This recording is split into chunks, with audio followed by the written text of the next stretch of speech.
What's up, guys? Dr. Beau here, and today I'm going to go to the computer screen and explain to you exactly how the COVID vaccine works. We're going to take a deep dive into what Moderna is doing with this mRNA vaccine so you can make a better choice for yourself and to your family. All right, I'm going to flip the camera and we are going to go right now on the screen. Let's dive in. All right, guys, so what I want to do is to be able to give you guys a little bit better perspective as far as what's going on inside this COVID-19 vaccine. And the best way I did it was to be able to actually just draw it here. So I'm taking my iPad and we're going to talk about it. So today we're going to talk about the mRNA vaccine, and this is the one that is from Moderna. This seems to be the kind of the biggest one that's being used widespread right now. I know there's been a lot of questions about what a Moderna vaccine, how the mRNA vaccine works, etc. So let's first off talk about this. So when we talk about traditional vaccines versus the mRNA vaccine. So traditional vaccine basically takes whatever strand or viral strand or bacterial strand that you're looking for, and what it does is it chops it up into individual little pieces like this.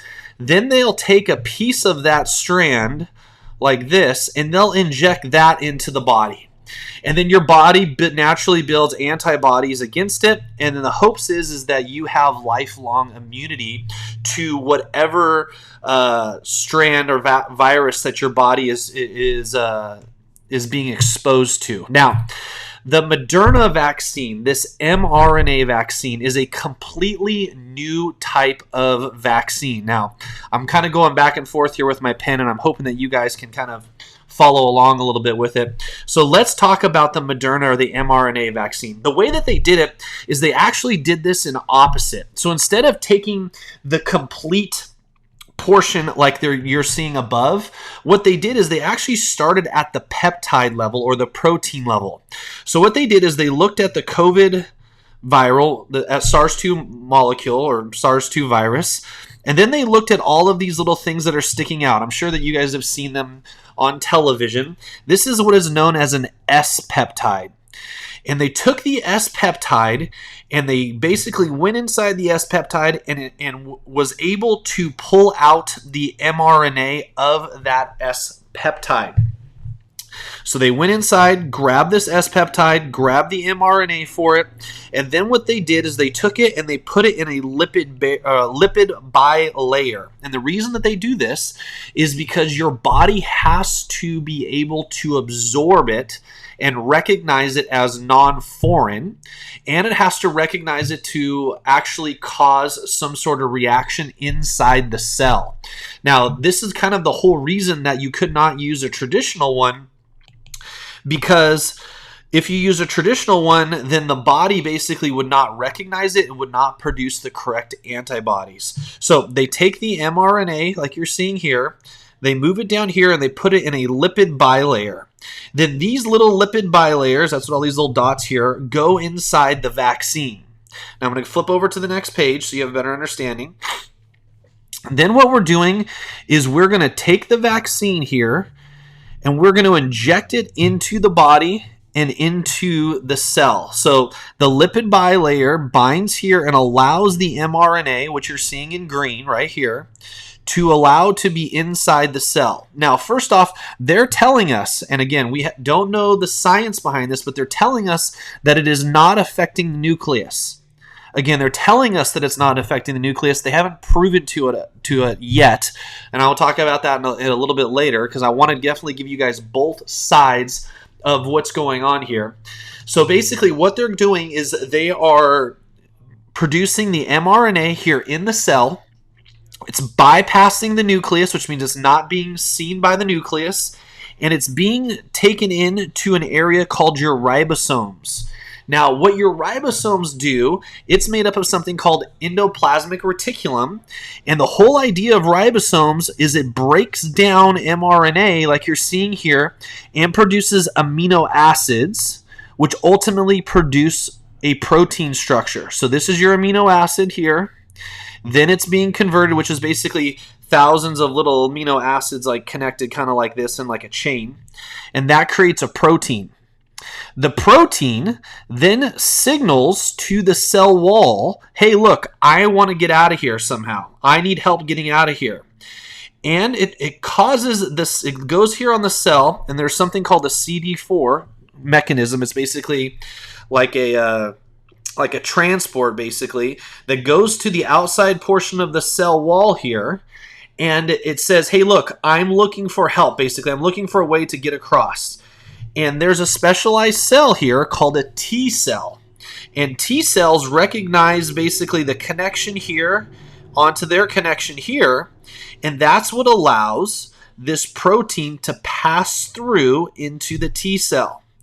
Once it's inside the T cell, it releases something called messenger molecules. And what these messenger molecules do is they allow this to come out here, and the messenger molecules alert B cells. And I know we're talking about a whole bunch of different cells here, so I just want to kind of recap here as far as we got. Let's take it from the top again up here on the top left. So vaccines introduced to the body. mRNA goes to the endoplasmic reticulum. Endoplasmic reticulum breaks it down, copies it into different amino acids, which turns into proteins. Proteins then go to the cell wall, which triggers a response by the T cells to hook up. The T cells allow the protein to come across. Once it's inside the T cells, it alerts messenger molecules called B cells to activate. And once B cells are now activated, as we're seeing here in the third part of this, B cells produce plasma cells. And we're almost through the whole chain here, guys. And once it enters from a B cell to a plasma cell, this is where antibodies are made. They're made in these B cells. So these plasma cells make the antibodies. So what you'll have is a bunch of little antibodies here rolling around. So when your body should become infected with COVID, your antibodies will be there to basically latch to this outside portion of those S protein peptides. Pretty amazing, right? Yeah. I hope that makes a little bit more sense to you guys as far as how this COVID-19 vaccine is working. Now, I do want to talk about a couple of other little things here because there's some definite unknowns that are happening right now. So first off, a lot of people are saying, Beau, should I be taking the vaccine or not? There's not a lot of research, blah, blah, blah. Let me give you a couple of things to talk about. There's something called AIE, and AIE stands for Antibody Immune Enhancement. And basically what this means is what happens if the body, if I'm going back here, has all of these antibodies, it has this structure. What kind of outcome are we going to see with people that have been vaccinated? Now, we would hope that the antibody immune enhancement would show a decrease in COVID. And some of the short-term studies have shown that that's a good thing. However, in some of the animal studies, what we have seen as well is that the COVID virus in the animals that have received the vaccine have actually passed through and not been seen by the immune system and ultimately caused further harm or potentially even death to these animals. Now, there has not been many animal studies done on COVID-19 vaccination. Now, this is a very important thing because almost all vaccine studies undergo some amount of animal studies. And we did not see this happen in the COVID-19 vaccination. We saw a couple of small ones, and we actually saw an uptick in the amount of death in these animals. So again, I'm not telling you yes or no. I'm telling you got to keep an eye out and see what happens with the antibody immune enhancement. Secondly, we are still not 100% transparent on what the mRNA is programmed to do once it's gone through the endoplasmic reticulum, like we talked about. Now, we're talking about creating antibodies, but could mRNA, as we go through here, could the mRNA change or do something different? Again, we don't know, nor has Pfizer or Moderna told us exactly what or how the mRNA is being transferred. Again, this is something that typically comes with multiple months, if not years, of research. And then lastly, guys, we are seeing something called an mRNA secondary release.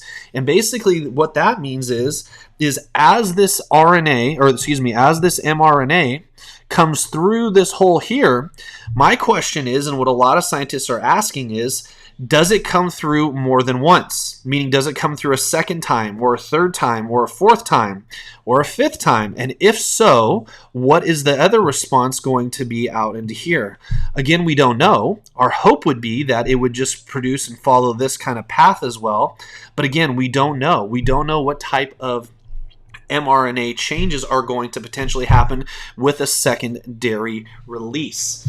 So guys, I will tell you this, and I don't know 100% about what I want to. I'll tell you, a lot of people are asking, should I get the vaccine or should I not? And I hope what I'm able to do there is give you a little bit of insight as far as what and how it potentially works. I hope that this vaccine is the cure-all. I really, really do. I hope that this is the greatest thing since sliced bread. I hope that there are no side effects. I hope that there is no one injured.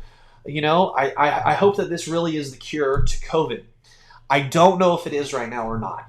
For me, it's still too early for myself as a doctor, as a quote-unquote scientist who likes to read research, to determine if this vaccine is all it's cut out to be. Like I said, I'm hoping and praying it's the greatest thing since sliced bread, but we still do not know. So anyways, guys, I hope this gives you guys some insights as far as how the vaccine is supposed to work, the different mechanisms and chains about the way it's supposed to work. If you guys have questions about the vaccine, please ask them down below. As always, I jump into the comments to help you guys out. And lastly, we're all in this together. We're all trying to find out what the best solution is. And there's a lot of research pros and cons. So I hope you can make the best decision for yourself and for your family. All right, talk to you later.